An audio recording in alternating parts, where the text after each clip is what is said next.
with your host, Louisa Barton. I want to be a famous rider. I should like to race. Presented by Peterson and Smith Equine Hospital. Truth is, I help horses with people problems. Now here's the Brit on the bit, Louisa Barton! Yeah, baby! Yeah. Welcome to the Horse Talk Show, presented by Peterson and Smith Hospital and Complete Care. Thank you to Larson Farms, our broadcast sponsor, Idaho's finest alfalfa. I'm Paulette Stout in the studio today. Louisa Barton is still at home, and she is recovering well. So we want her to come back, and we want her to be whole again. So she is watching me, I know that. I hope I can make you proud, Louisa. We love you. We're just talking today about some of the news, and I have on the phone Megan McGee, who we were talking about the new pandemic almost for horses, and it's EHV1. Welcome to the show, Megan. Hi, Paulette. Thanks for having me on. Well, we were talking as I was coming over here. You said that there was some information out there about the EHV, and I want to introduce you of what you do and why you're so involved. Megan is a technical delegate for the USEF, and I'm going to have her explain what that means. Sure. The technical delegate is a competition official that works at mostly dressage competitions. They use them sometimes also for vaulting competitions, and even in cases for eventing and international competitions. But we basically serve as a liaison, really, between, and very similar to a show steward if you've been at hunter-jumper type of competitions or any kind of open recognized competitions, that a technical delegate serves to be able to help interpret the rules, answer questions if competitors have questions, if there's about their equipment, about any of the procedures that happen. We sort of, the technical delegate is responsible for overseeing all the aspects of the competition that are outside of the arena, the competition arena. That's handled by the judges. So we handle any other inquiries, or if there's any, try to be a problem solver outside of the competition arena, and to also help provide interpretations for the rules if competitors have questions, or if show management. And hopefully it doesn't happen too often, but if there's conflicts between show management and competitors, we're there to help resolve conflicts if at all possible. So it's a interesting job because it's different every show you go to, and every set of circumstances, and a lot of different things do come up. But it's usually pretty enjoyable. You get to see a lot of great horses and great riders, and be experiencing the backside of the horse show, which I really enjoy. Yeah. So you have a lot of experience and a lot of training to be able to do this, but you got to stay up to date on so many things, and you keep yourself up to date not only on rules but everything that's going on in the horse industry and the show horse world.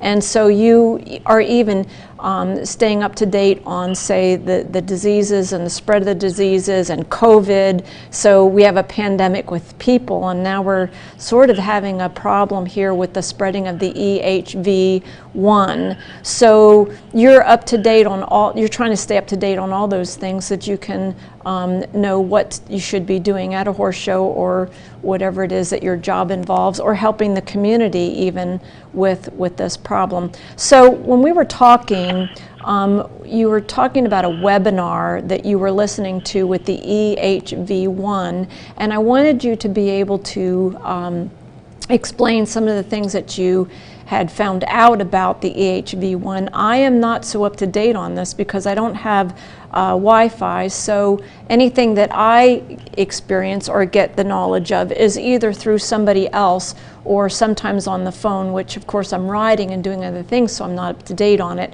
So I rely on other people such as you and other horsemen to sometimes inform me. Can you tell me something about the webinar that you were talking about? And it was through the USCF, correct?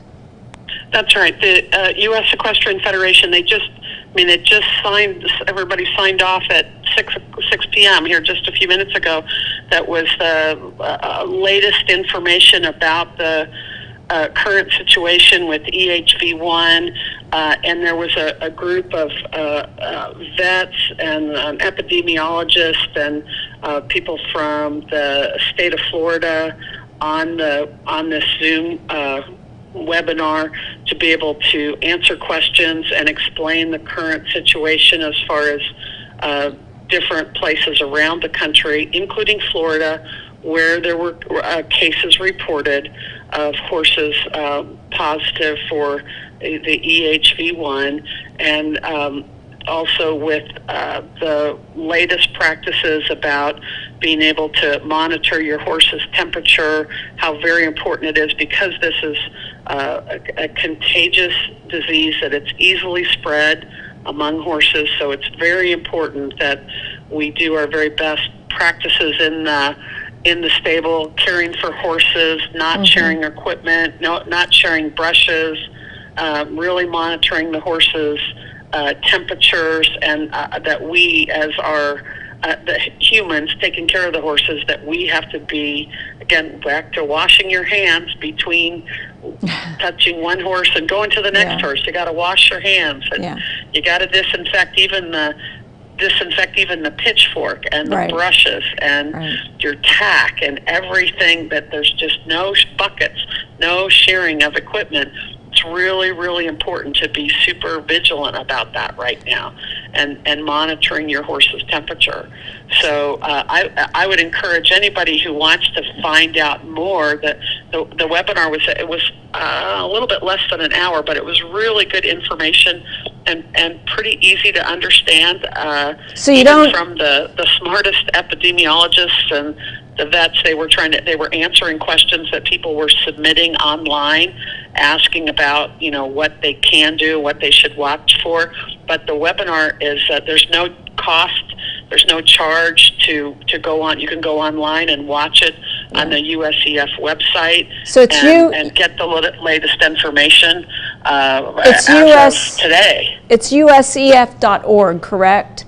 And yes, that's correct. And you don't have to be a member to watch this. You can go on the USCF. No, there's no charge. You do not have to be a member. It's open. It's free to anyone to go and look at and hear. I mean, it's a big concern, and here in Florida, because in Ocala, the horse industry is so important to the community, and there's so many activities going on right now. So it's very important that we stay up to date and be monitoring our horses very carefully right now. Right. So if you go any fever, if you have any ill horses, you need to be in touch with your veterinarian immediately. So it's usef.org, and on my phone, I went to the 3 or 4 lines at the top, and I clicked on that, and I scrolled all the way down until I saw webinars. And when you click on that, it'll come right up to that webinar about the EHV1 and what Megan is talking about, so that you can watch the whole webinar. It is recorded and it's free for anybody to watch. And when we were talking, this has spread in several different areas across the country. Is that correct? Yeah, they do have reported cases not only in Florida, but out in California, at the New Bolton Center outside of Philadelphia.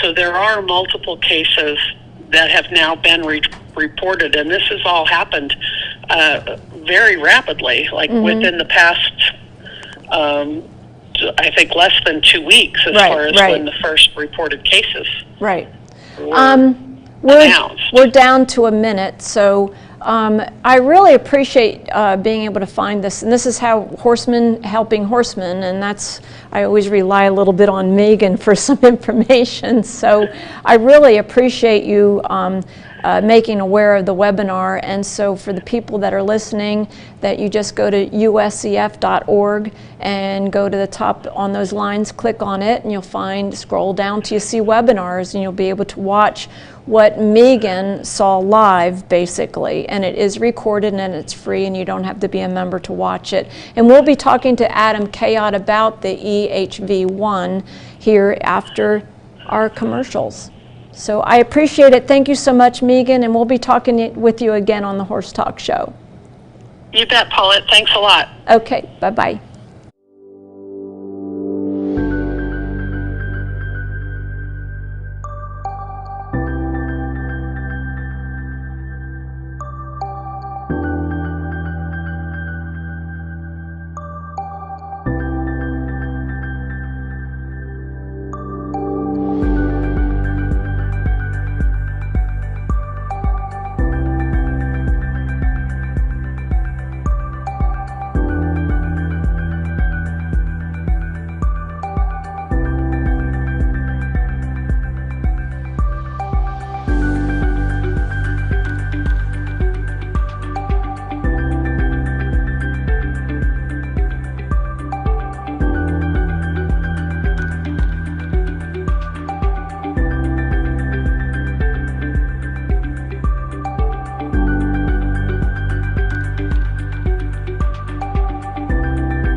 Hi, this is Hall of Fame jockey Mike Smith. We're listening to the Horse Talk Show.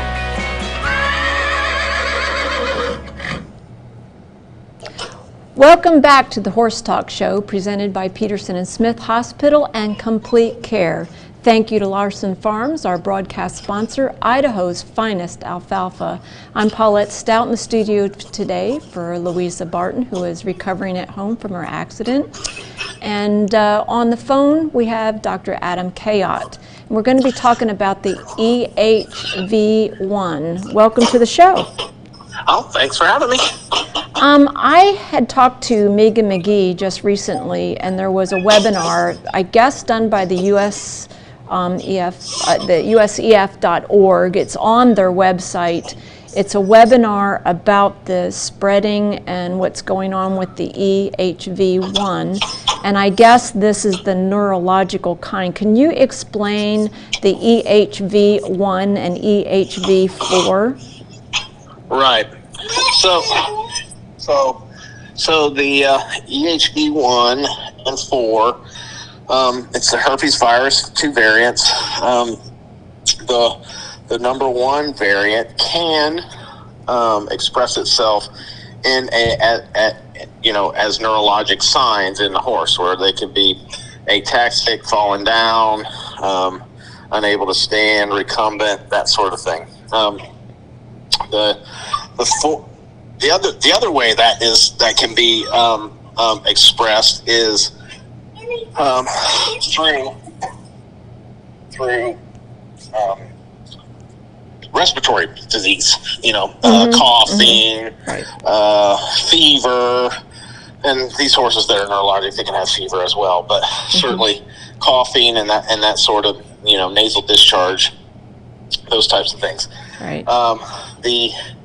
The neuro variant obviously is the one that's that obviously very, very concerning, and when you get that, there's not a whole lot you can do. You hope to support them and that they will recover, but unfortunately some of them do not. So it's a little alarming when it goes out there, and you have a large group of horses in a small area. It makes it concerning. So. Well, I guess supposedly from what I heard, that because of the horses traveling from Wellington to WEC to HITS, and they're going back and forth depending on the type of money given for the entries, the winning prize money, I guess, is what they're doing for jumpers. And I'm not sure if it's dressage, but I do know that the dressage show was canceled. That's coming up. As far as I know, it was one that I was going to enter, but I knew with this this virus that's out there, I wasn't going to be entering for a while. Now, they did say that, and correct me, that you should be checking temperatures and at least 14 days. Is that the incubation period of it? That's right. That's the incubation period. 10 to 14 days is what it is. We're recommending that you take temperatures twice a day. And, and that would be correct. That would be up to 14 days. Is it a high temperature? Is it a low grade temperature? It could be mid grade. It can be very high. It doesn't have to be, it's not very specific as far as, if it's high, it's definitely this or whatever. Any viral infection can have a very high temperature, and I'm talking 104, 105, that sort of thing. Right. So they can be high. However, some of them can be 102, 103, in that range as well. So how is this herpes virus contracted in the horse? It's contracted through bodily fluid, nasal spray is the most common thing, through salivary spray, that sort of thing. That's why when you need to be very diligent, and you need to make sure that, your horses don't drink out of the same buckets. They aren't, nose to nose with one another and that sort of thing when you have this sort of quote unquote outbreak. So it could be brushes or bedding or walls or that's right. Anything. Yeah. And you as the owner could carry it and act as a fomite, because if you have nasal discharge in your hands and then you go and pet the horse next door or in the next barn over, or you can carry it on your clothes. That's why it's really important to if you end up dealing with a horse like this, to make that the last horse that you touch. And then honestly, you should almost have coveralls and you should definitely have a wash basin where you can dip your shoes in and that sort of thing, and stuff that you can cover up your clothes, and so that you leave those coveralls there with that animal, and you don't transmit, or you're less likely to transmit the virus on your person to someone, to another horse. What do they do for horses that contract this? Is there anything in particular? Well, it's just supportive care. It's anti-inflammatories, plus or minus fluids, that sort of thing. That's about the only thing you can do. Anything that can help with the central nervous system, that sort, vitamin E, DMSO, anything that can penetrate the central nervous system. That's how they end up treating them and trying to be supportive. And just like any virus, you hope that it runs its course without, dire consequences. But so basically, preventative preventative care that you don't get the virus. Now the vaccine, how is the protection with the vaccine? So the vaccine is very protective and it's very good. Now, no vaccines will you could say automatically prevent any disease from happening. Okay, so Right. on any vaccine, people or horses, whatever, you can still contract the virus that you've been vaccinated against, but hopefully you have those antibodies so that when you do contract that, the symptoms and what you experience are less severe. So vaccines very effective, and obviously we recommend that every 6 months, actually. So this one would be every 6 months. So it would come in a combination, correct? It would be like EHV1 and EHV4. Yeah, that's your rhino. So rhino. it's commonly called. It comes most commonly given as your flu rhino vaccine. So rhino pneumonitis. That's what EHV1 and 4 is. That's your rhino vaccine, and that's what most people are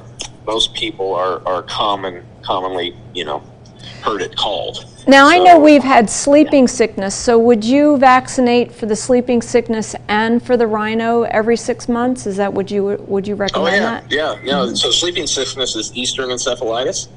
So yeah, that definitely. So we recommend that you vaccinate for those encephalitides, so Eastern, Western, tetanus, West Nile, every 6 months down here. Right. In this climate. Because of the mosquitoes and the bugs. Because the mosquitoes never really go away. It doesn't get cold enough, to kill them. So is there a perfect time of year to vaccinate for that? What would your recommendation be? It doesn't. There's no perfect time of year down here. I just say every 6 months. So whenever you start, whenever that baby's born, 4 to 5 months old, that's your initial vaccine. Then you follow that up with a booster a month later, and then it goes from there every 6 months. I see. Well, I appreciate this information. We've got the 1 minute, so I'm hoping that people will listen to this, because this could be a pandemic here in the horse industry. So, well, if you remember, back in 2008, there was quite a severe outbreak at the HITS Horse Show, and we lost several horses over that deal, and hopefully that doesn't happen here. Now, it's just fine at this point. But so less traveling, staying at home, and try to get this thing under control. Exactly. That sounds familiar, right? Yeah, right. Okay, well, thank you so much. We really appreciate your information, and we'll be talking again. Bye-bye. Bye. Well, we'll be back with some pre-recorded segments with Jake Beerbaum, Catherine York, and Dennis Thompson. This was pre-recorded at the Equine market that they had, the Equine Expo. So we'll be listening to them. Enjoy. This show is presented by Peterson & Smith Equine Hospital, one of the top equine hospitals in the USA, with services including ambulatory, surgery, sports medicine, reproduction, and with doctors on call 24 hours a day. Check them out now at petersonsmith.com. The opinions of the hosts and guests on the Horse Talk Show are not necessarily that of Peterson & Smith Equine Hospital. This show is brought to you in part by Summit Joint Performance, promoting a healthy, thick synovial fluid, decreasing inflammation in the joints and improving the cushioning properties of the cartilage pads. All age horses can benefit from Summit Joint Performance. Our Facebook broadcast sponsor is Lawson Farms. The Lawson Farms mission is simple: to be the leader in quality and value. Richard, owner of Lawson Farms, is committed to a positive attitude, integrity, dedication, quality, and teamwork. Lawson Farms is committed to being your supplier of Idaho's finest alfalfa, a complete line of mixed and grass hay. Lawson Farms, Idaho's finest alfalfa. This show is brought to you in part by Horseboxes USA, the newest and most advanced way to safely transport your horses in style. Horseboxes USA comes standard with a backup camera, horse cabin camera, and dual fans. Visit them at JJ Tack Shop on Highway 40 in Ocala or online at horseboxesusa.com. Hi, this is Hall of Fame jockey Mike Smith. We're listening to the Horse Talk Show. Welcome back to the Horse Talk Show, presented by Peterson & Smith Hospital and Complete Care. Thank you to Larson Farms, our broadcast sponsor, Idaho's finest alfalfa. I'm Paulette Stout in the studio for Louisa Barton, and we have some special pre-recorded interviews. Hi, this is from Katie the Jo Horse Zeidema, and I'm Expo. here with Dennis Thompson. Dennis has Gypsy Vanners, and he has an amazing story for us today. I think that you brought them to America. Tell us all about that. I did. My late wife and I did, and starting in November 24th, 1996, the first two Gypsy Vanner horses stepped hooves on American soil. So she screamed at actually, somebody they came into Newburgh, New York, but then we, over the next 2 years, we imported 14 mares and 2 out of 3 of the best stallions we ever found. Let me interrupt you. What is a Gypsy Vanner? A Gypsy Vanner was an unknown breed until my late wife and I were doing research on Shire horses, the largest horse in the world in northern Wales, and we were coming back to London, and she noticed a little black and white horse, and she asked me if I saw the horse, and of course I didn't, and I said, "Do you want me to go back?" And she said no, and then changed her mind, and we went back, and the horse came running as hard as he could to say hello to us, and we both fell in love with him. We assumed he was a crossbred horse, but at the time we had 700 animals. We had giraffe, camels, zebras, giant tortoises. Here or there? Yeah, here in Ocala. Yeah, we lived where Pat Pirelli lives. Okay. Yeah. Okay. Wherever that is. Yeah. So. And I set distribution in the animal products industry all over the world and designed products for animals. And so we were very animal-centric. And we were doing research on Shires in northern Wales. And so anyway, we see this horse, and we decided we want to buy it. It's unique looking. Anybody with 700 animals can be a little impulsive. Yeah. So we drove up to the driveway where the horse was and introduced ourselves to the farmer that was keeping it, and he explained it was not his horse. He was only keeping it for a few days, and it belonged to a traveler. I didn't ask him what a traveler was, and about 10 minutes into the conversation he said, and he has a band of mares that looks just like him that he keeps hidden. I said, they can't look just like this horse, and the farmer said, I assure you they do. And of course my late wife and I looked at each other. We have extensive knowledge on animals, and I don't know any breed that looks like that, and you don't have a lot of something that looks the same unless somebody intends that to happen. And why does he hide them? So we asked if we could meet this man, and the farmer got in touch with him. The gentleman came over, and we spoke for a few minutes. And What country is this in? It's England. England. Yeah. He invited us to his caravan, took a few steps towards his vehicle, looked back, and said, "Don't worry, it's respectable." I wasn't sure what he made of that, what he meant by that. So we got in our car and laughed about it and said some things are worth dying for. We'll follow this guy. Good story. So we followed him to a gypsy camp that we would later find out is called a caravan site. And we would find out in 1968 there was an act called the Caravan Act by the British government. It was an effort to settle these unique nomadic people. And they did, they did what we did to the American Indian. They created reservations, and there's 100 of them throughout Great Britain. They're called caravan sites in England. They're called halt sites in Ireland. So you can halt at one and halt at the next one, just don't halt in between. Anyway, the general public doesn't go in those, and the police don't even go in those unless they're in pursuit, and we don't know that. So we can go anywhere. It's exactly like a reservation, but smaller. Anyway, we spent that day with gypsies, and through that gypsy's invitation, he invited us to a horse fair where we'd see hundreds of horses, what he called colored horses. And so... Which all look like what we know as gypsies. No. 80% don't. 80% are not a breed. They're a type, and they're raised as a commodity-based animal for the restaurant business. So they're not a breed at all. They're amongst the total population of horses raised by gypsies are horses that were born from a vision to look a specific way, inspired by 2 stallions soon after World War II, Sonny Mays and the Cohorse. Anyway, became the first Americans to ever attend the oldest gypsy horse fair in the world, over 330 years old. 10,000 gypsies gather on a hill called Fair Hill to reacquaint with family and friends and trading horses. And we were there for 10 days. And By the way, are the original horse traders, I think. oh, no question. Yeah, exactly right. Yeah, they're good. But anyway, we introduced ourselves to everyone who bought or sold a quality-looking horse, and then documented contact information, which would be cell phones, and thereafter spent the next 4 years tracing the original horse's genetic history through 3 countries. We found his mother and father in Wales and his grandparents in Ireland, all raised by gypsies focused on producing a horse to look like him, born from a vision that no one knew outside the world of gypsies. We stood overlooking the Irish Sea with the original horse's DNA-verified father. What a story. Yeah, it's crazy, yeah. And the gypsy that raised him, and he pointed to a clearing under a tree and said he was born right over there. He said, I'll never forget the day he was born. I held him in my arms, and I knew he was special. He said he's the best colt I ever raised.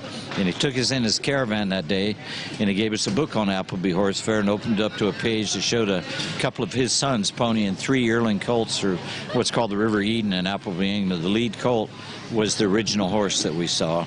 As a yearling, he was the highest priced colt in all of Great Britain. The original gypsy we met. And the gypsy owned him and raised him. Yeah. He paid 12,500 pounds for him as a yearling. How much is that U.S.? Do you have any idea? 12,500 U.S. dollars. It was 7,000 British pounds. Right. So 1.70 exchange rate. So anyway, we identified the inspiration that made the breed. We identified most all the great stallions and mares that came over the next 60 years. We assisted in naming their breed, Gypsy Vanner Horse. We established the world's first registry. Did you do all this there or here? No, here. Yeah. And imported the first 16 to North America. Did you import that horse that you fell in love with? Yep.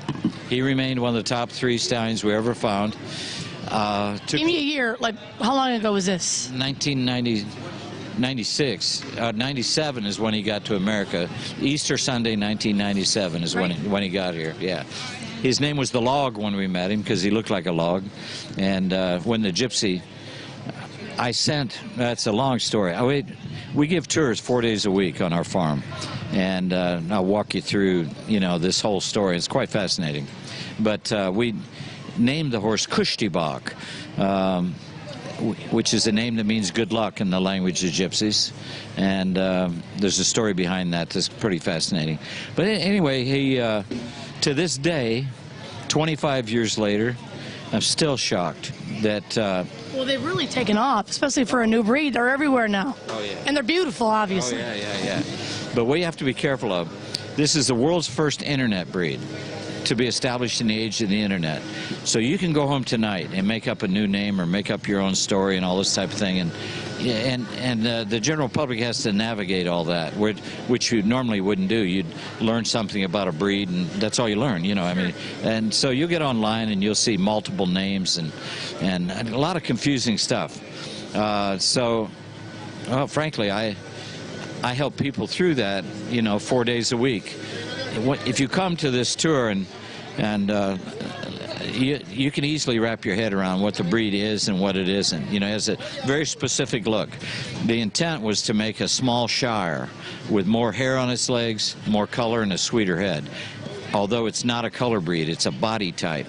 So they can come in black and bay and gray. They can come in solid colors. Sure. Yeah. But they want an average-sized horse with a draft horse body, but with more hair on its legs. When you say average-sized horse, 15.2? Actually, today, 100% of the horses that came to America were between 14 and 15 hands, with 14.2 being perfection in 1995. That was way high. Gypsies have been breeding them down for 25 years, and Americans have been breeding them up for 25 years. So there's a mini, a classic, and a grand banner. So they come in 3 sizes. Evolution. Yeah. Well, that's actually how poodles and schnauzers developed, from the middle up and down. So it's not, it's happened before with breeds, but you quench everyone's thirst for whatever, if they want something small, they want something big, or in the middle. So yeah, it's good. It's a good thing. Yeah. And so you and your late wife kind of did all that and watched the evolution of it. I lost my wife July 3rd, 2002, I found her passed away in the barn. She was full watching the first Gypsy Vanner horse in America and fell to her death.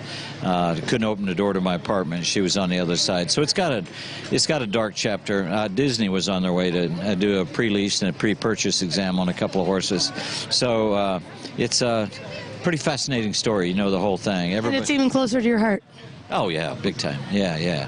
And yeah, when something like that happens to you, you have to decide whether you want to stop or go on. And we had an extraordinary relationship. I was raising 4 little girls alone in South Texas, 11 to 16 years old. I raised them alone for 7 years. And one of my daughters was 19, and she worked at a pet products distributor in San Antonio. And she called me one day and she said, "Dad, we just hired this new woman. She's beautiful.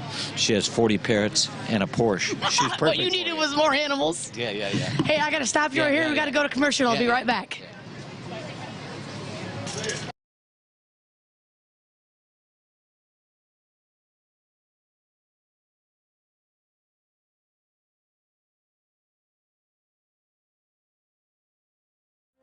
This show is brought to you in part by DAC Vitamins and Minerals of Florida. All horses need a solid immune system, excellent joint support, a healthy gut, and DAC has all the vitamins and minerals they need with the NASC stamp of approval.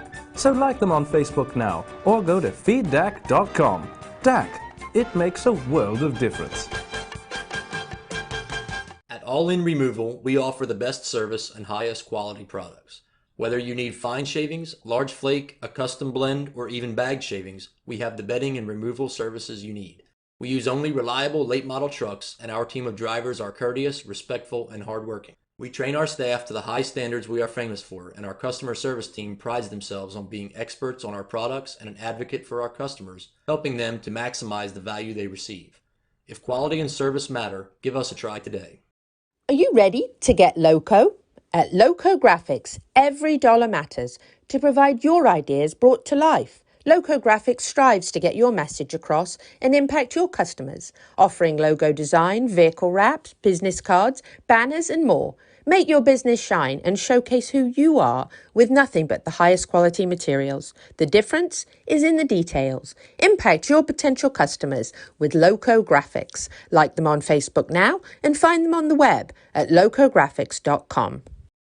Inspired by a catastrophic driving accident, Dan Taylor created and patented the EquiSafe Safety Rain and Driving Collection. So don't get caught in the rain. Get EquiSafe Rains with a safety breakaway for driving, jumping, pony riding and more. Find them on the web at equisafe.com and like and follow on social media. Don't ever stand in lines with EquiSafe.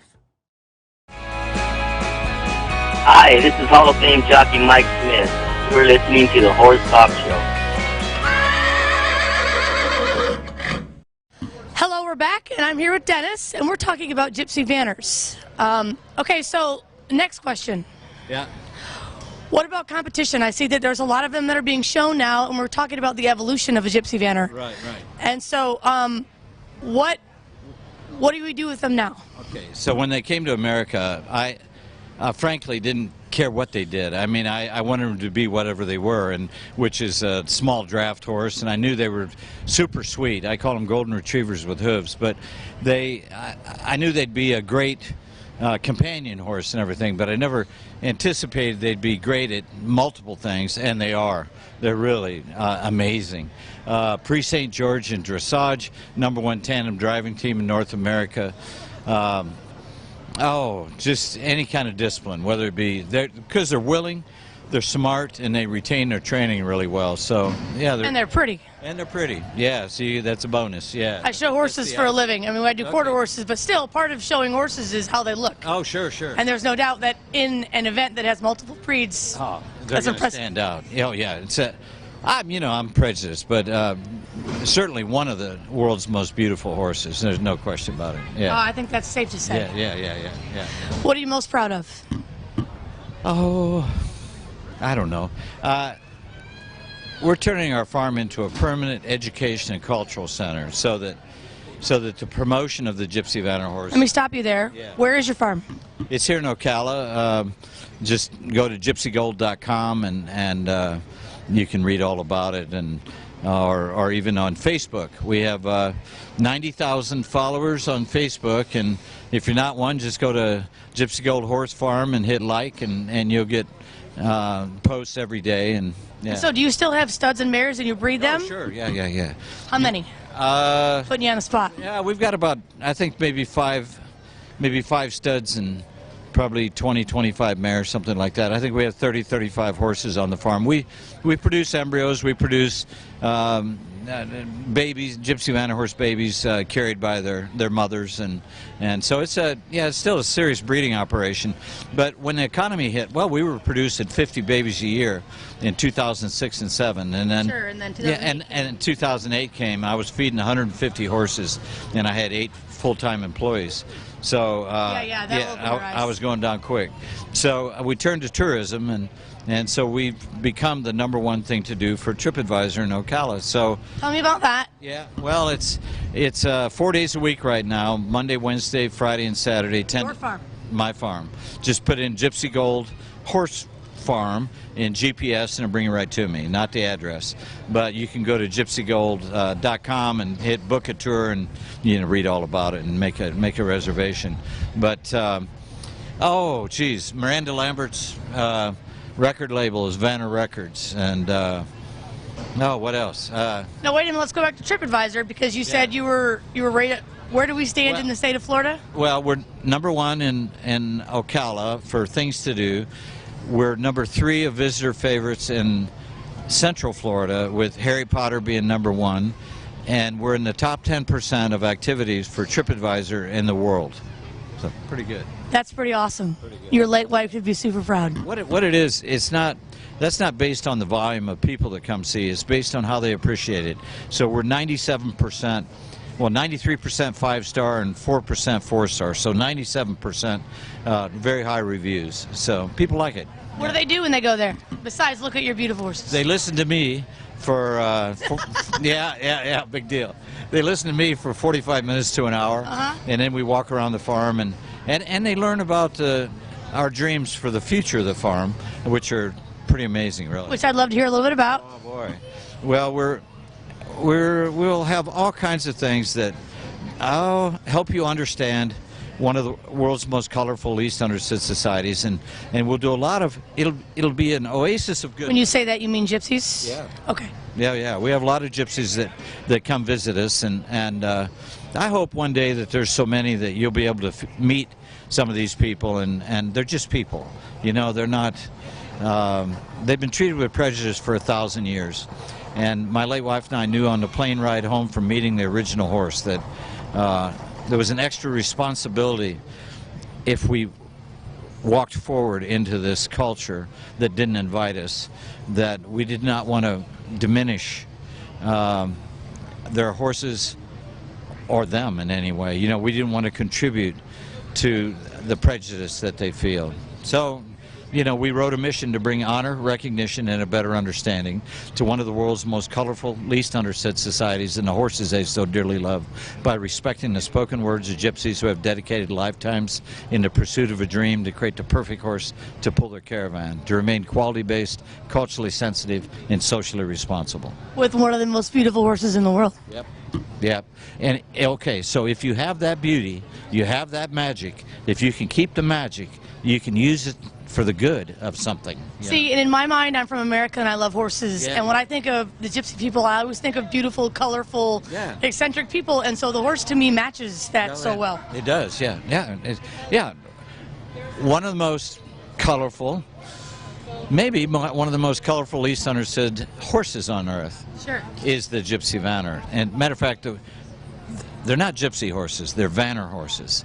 So if you think of American quarter horse, Americans are people, quarters are visions, horses are species. Same is true with Gypsy Vanner horse. The word Vanner in the English Chambers Dictionary means a horse suitable to pull a caravan. The word Vanna in the Romany glossary means a caravan horse. So it's a gypsy's caravan horse. So the vision was to create an art form to pull the art form.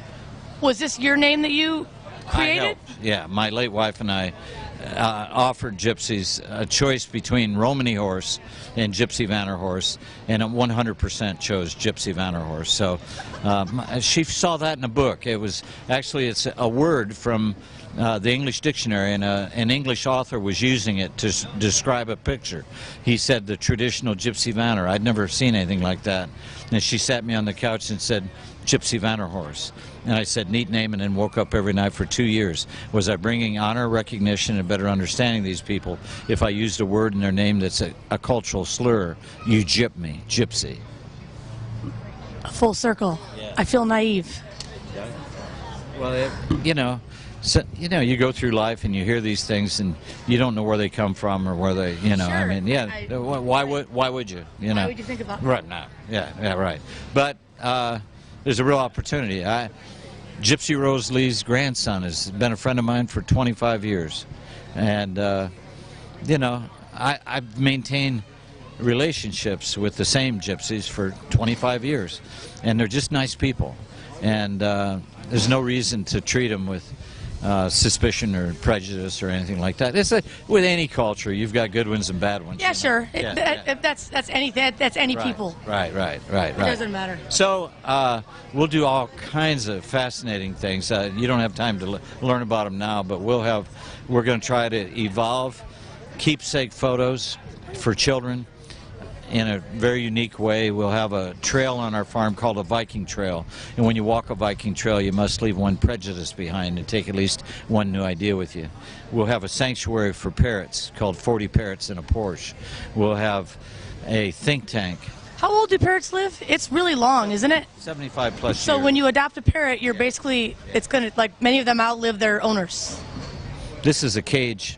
It's $1 million cage, and I'm going to try to get Porsche to pay for it. It's beautiful. It's a replica of a cage that exists at a palace next to the oldest zoo in the world in Vienna, Austria. Gorgeous cage. And so we're going to see if we can, reconstruct that here on the farm, and then there'll be an ultimate home for 40 parrots. And we'll have a think tank to cure domestic and wild animal problems. We'll have a resource center for children that love animals, and just all kinds of neat stuff. That's outstanding. Yeah. And you're right here in Ocala. Yeah. You're a gem. Yeah, well, I hope so. Yeah. Well, it was so nice to meet you. Yeah, pleasure. Katie Jo, I feel like it's an honor. Thank you so much. All What a right. great conversation. Thank you. All right. Thank you guys very much. This is Mr. Dennis. They have a great place to visit with Gypsy Vanners here in Ocala.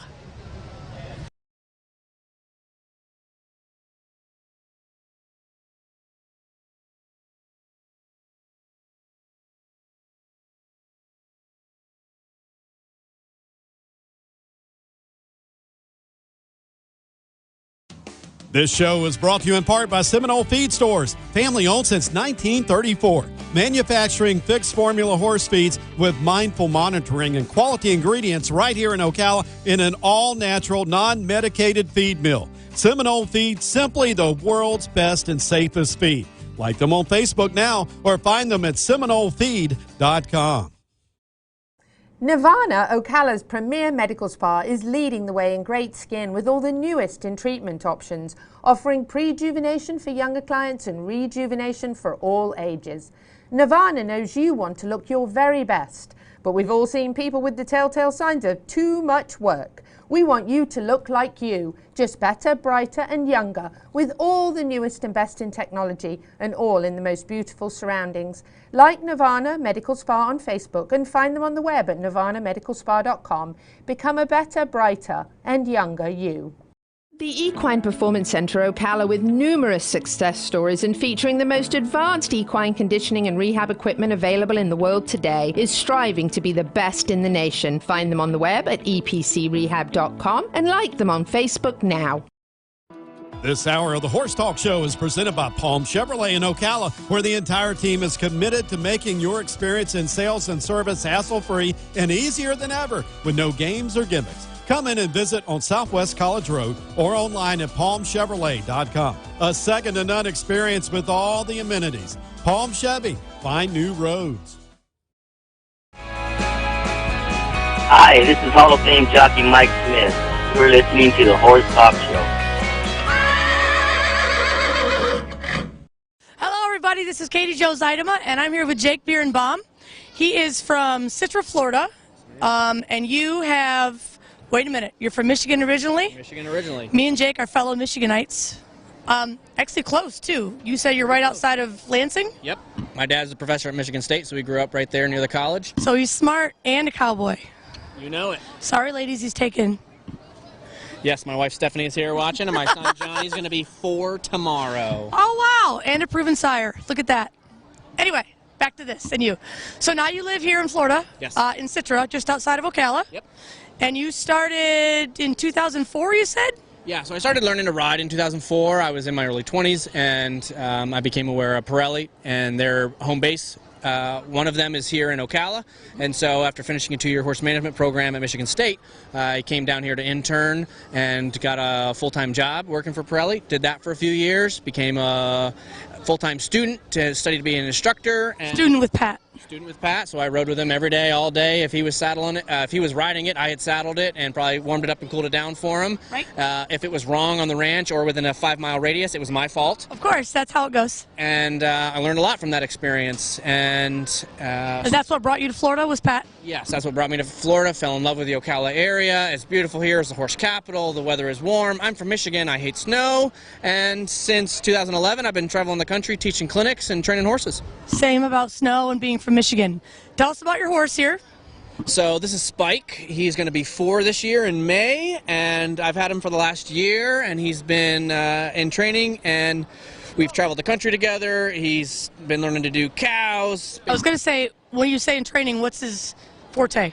So we've been focusing on putting a foundation on this horse, so being able to do a lot of groundwork, being able to do riding, and then specializing for me, cowboy. We like cows, learning to do some ranch work, so he's an all-around kind of handy horse. He's even ponied some naughty horses for me, helped me teach some clinics. Sure. And he's a part of our Pair Baby program where I've been picking the lines, and we raise them up, and then I put a good foundation on them, and they have over a year of training with me, and then they can go out in the world and really take care of somebody. Okay, so answer me this. As a horse trainer, I get horses broke, and then their owners want to learn how to ride them too. So do you do that as well? Yes, it's a big part, and it's the balance. See, there's horse training or development, and then there's human training and development. And you can have a real trained horse and not know anything and make it look really bad. It'll come unbroke real fast. Real fast. And so one of the hard parts of my job is how well do you need to train them so that they don't revert very quickly, and then taking the time to not only train the horse but train the human to understand how to get along with that horse, create that relationship so that they can take over where you're at, and it's not just trained to you, it's that horse can operate. He's got an itch. That they can operate for other people as well. So this horse just spent the last 4 days, Thursday through Sunday, at a clinic that I was teaching with my buddy Ryan Rose, who's from Wisconsin, and we just taught a big clinic.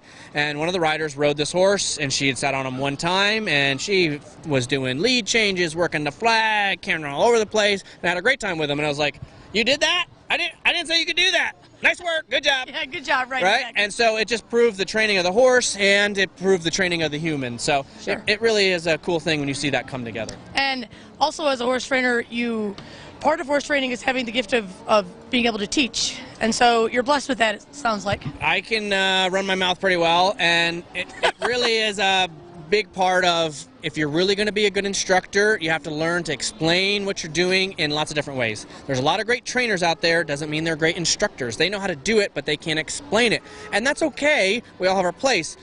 I just have been fortunate enough to be around a lot of good instructors that have helped give me a lot of different words to explain things, and it's the way my brain naturally works to find that. My dad's a professor. My mom taught nursing.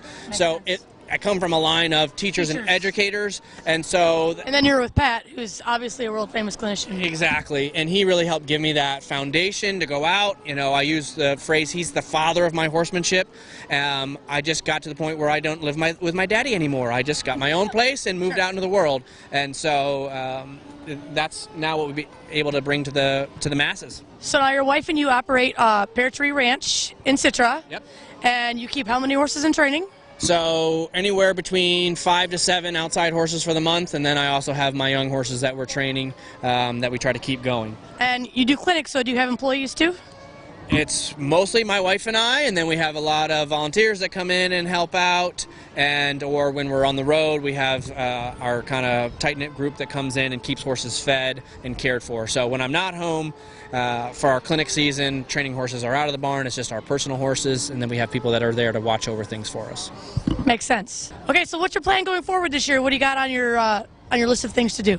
So this time of year we're home, and we're usually home through April, and then we start getting into clinic season. So I'm on the road May and June. We travel up north. Where will you go? So we're going to be starting in Illinois, then we're in Michigan, and I fly out west and do some horsemanship and cows in California. Then we come back and we're doing some young horse stuff in Wisconsin, and then we travel to Virginia to go back to Wisconsin. You sound like me. And so we're all over the map, and then we're home for usually July, beginning of August, and then end of August we kind of go in reverse. So I'll head back to Virginia, do a few weeks there, then we head back into the Midwest. We have cows in Wisconsin, horsemanship in Illinois, and then we start getting home when it starts getting cold up there. Has the COVID thing affected you at all? You know, we didn't have... Especially in the up north states where it's like Michigan. Right.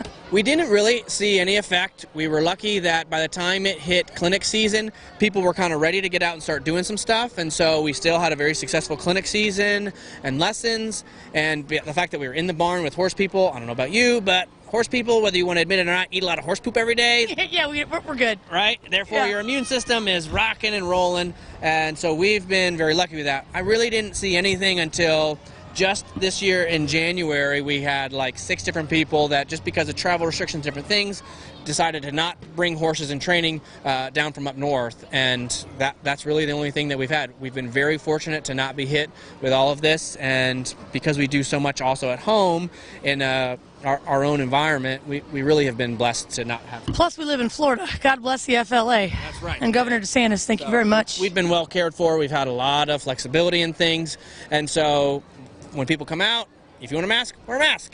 If you need space, stand back. Yeah, totally cool. If you want a hug, get over here. And it's pretty well normal everyday life for us to the best that we can. Yeah, that's how we've been too. You just got to pick and choose where you go and just be thoughtful. Be thoughtful. Should be the same as normal everyday life before COVID, that we are taking care of our bodies. How can we not get sick and just be healthy instead of worrying about stay away? How can you take care of yourself, be healthy? And we've been very fortunate with that. So for sure. Now, what about your family? Does your wife ride? My wife does ride. That's how she found me. She came with her horse that wasn't... she was a clinic crusher. She was a clinic crusher. She wouldn't leave me alone once she came and wanted more and more lessons, and I figured I might as well just keep her around. And so we've been working together for, we started dating in 2013, and we got married in 2015. My son was born in 2017. And he rides? And he rides. He's taken over one of my really good saddle horses, and so my good gray horse, he rides, and he likes to ride with Daddy, and we cruise around the farm. He likes to get the cows, and we have a grand old time. Nice to work on the next generation. It's a special thing. I love helping kids. I love seeing the light in people's eyes go off when they learn something. They go, I got it! Especially when it's your own. And having it be my own just makes it that much more special. My Warriors Reserve this year at the Youth World, AQHA. It was the coolest thing ever. It was awesome. Yeah. It's pretty cool. And again, being in the horse capital and having the next generation coming up and being here, it's really a cool thing to see it grow and go. So absolutely. We're blessed to be here. All right, Jake. Well, that's my time, or our time, I should say. Thank you very much. Thank you. I'm sure I'll see you again. I'll be here. Okay.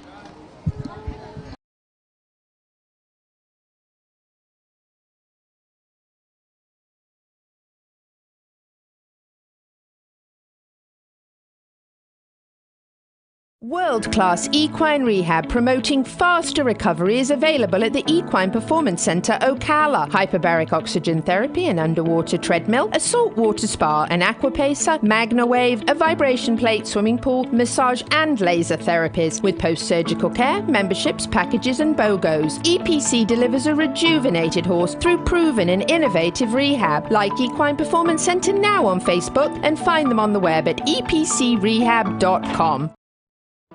This hour of the Horse Talk Show is presented by Palm Chevrolet in Ocala. Experience the difference in buying. Palm makes it simple with no pressure, the best sales staff, and lots of inventory. Experience the difference at Palm Chevy in Ocala or online at palmchevrolet.com. Palm Chevy, find new roads. This show was brought to you in part by TT Distributors, dedicated to bringing their customers the largest selection of quality horse supplements, products, and farrier supplies in Florida at affordable prices. Also online at ttdistributors.com. This show was brought to you in part by TT Distributors on West Highway 40. Stock up for summer and fly season now with fly mask, fly control and spray, vaccines, and all you need for a Florida summer. Tons of farrier supplies, healthcare, and stable supplies at TT Distributors. Like them on Facebook or online at ttdistributors.com. Hi, this is Hall of Fame jockey Mike Smith. You're listening to the Horse Talk Show. Hi, this is Layla with the Horse Talk Show, and I'm going to talk to Catherine York from Elysium Fields Farm. And we're going to ask her some questions today about this guy. So tell us about your horse, what his name is, a little history.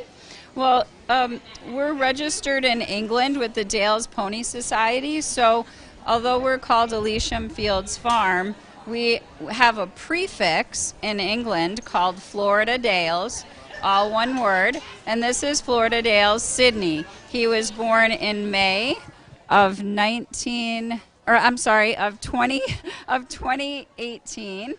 and this is his first time out.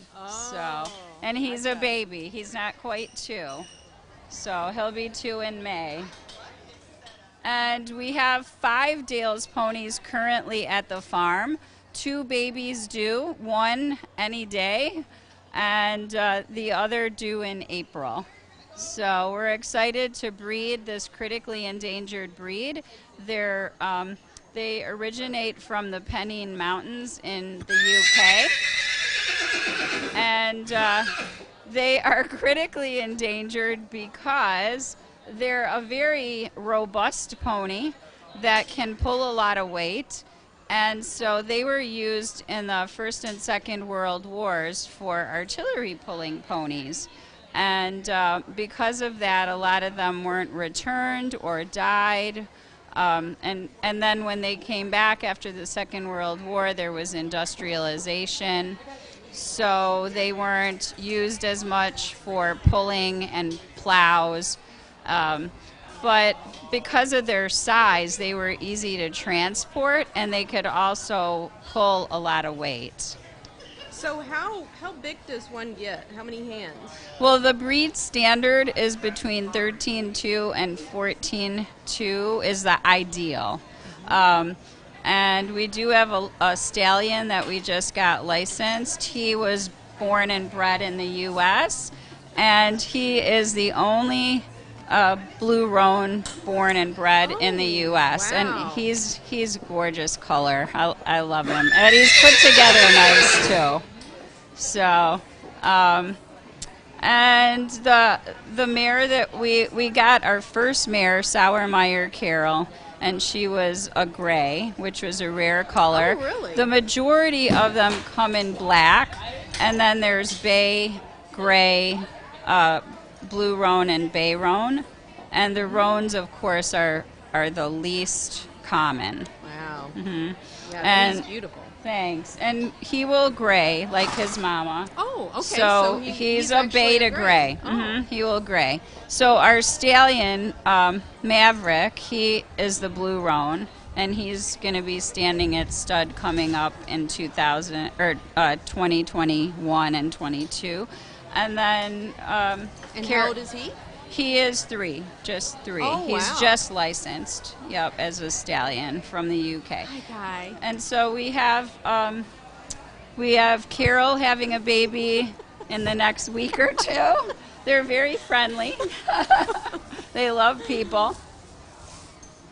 I think he's not quite sure what to make of all this. So, but he loaded nice, which was great. And you said this was his first time out, right? First time out. Wow. Mm-hmm. Yeah. He was very happy to see me, I think, once I got here. Oh, go ahead. I'm Well, sorry. I was going to say the reason that we picked this breed is I used to have a warm blood and a quarter horse, and I really felt passionate about the critically endangered breeds. And I didn't really know what a Dale's pony was in the beginning. And then I did some research, talked to breeders, and it happened to be fortuitous that there was a breeder that came from England in Micanopy. Really? And she had some ponies. They were moving back to England, and she came and vetted my farm to make sure I was a good enough place for her babies. And so I bought Carol, and she was pregnant. So That was your first? That was my first. And then she's had, this year she'll have her third foal. So the Blue Roan was her baby. Sydney is her baby. And then she's due with another foal coming up in the next week. So, Wow. And then we loved them so much, we imported two from England. From England. Yep, Wow. and they came over. They were pulled off of a field, pretty much feral, not touched too much. And our friends Anna Jackson put them all under saddle, and then we flew them over here from England 2 years ago in February. Wow. And the one was pregnant. She had a beautiful little filly that's in Micanopy. A family bought her. And Oh, so and- you do some sales as well. yeah. Yeah, that's, I mean, the purpose is with critically endangered, you want to bring awareness of the breed. There's less than 300, I believe, breeding mares. So In the United States? In the world. Oh, in the world. Yeah, there's 250 ponies in the U.S. and 2,500 or less in the world.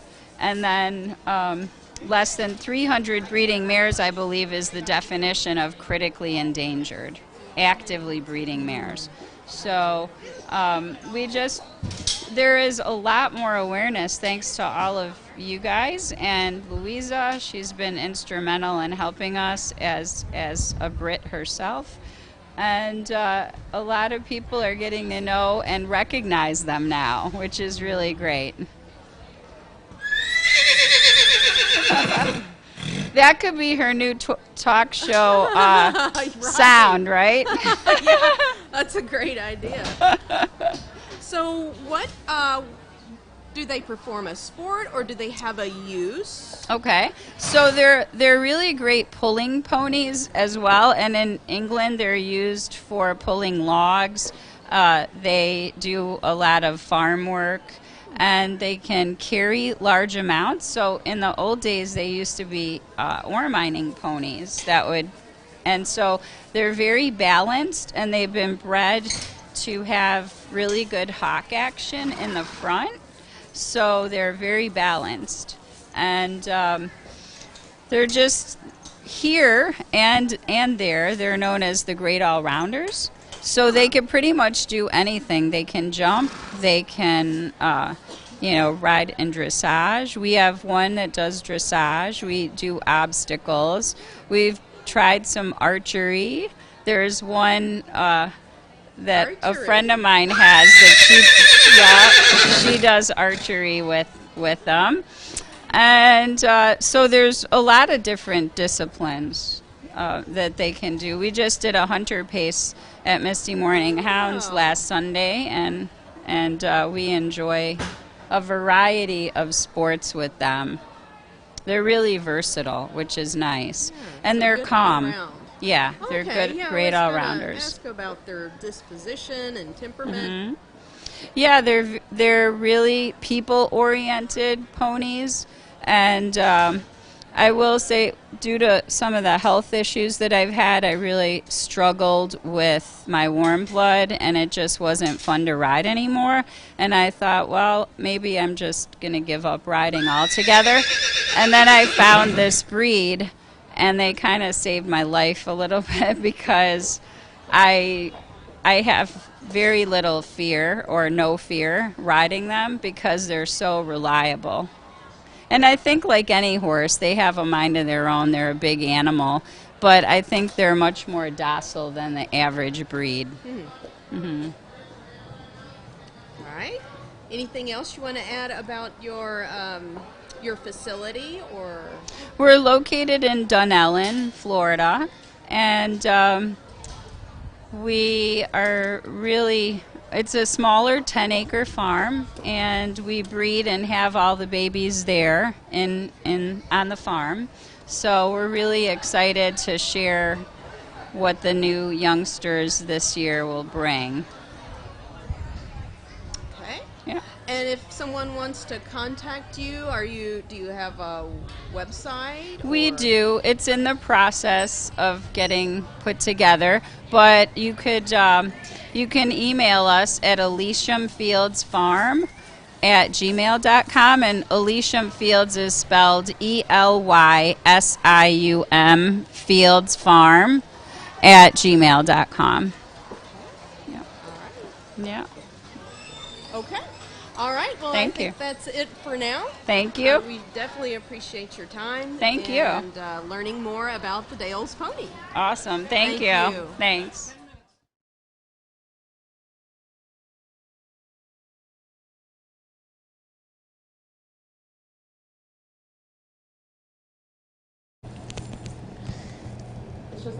Thank you, Megan McGee, our technical delegate from the USCF, and Dr. Adam Kayott from Peterson & Smith Equine Hospital and Complete Care for being on our show.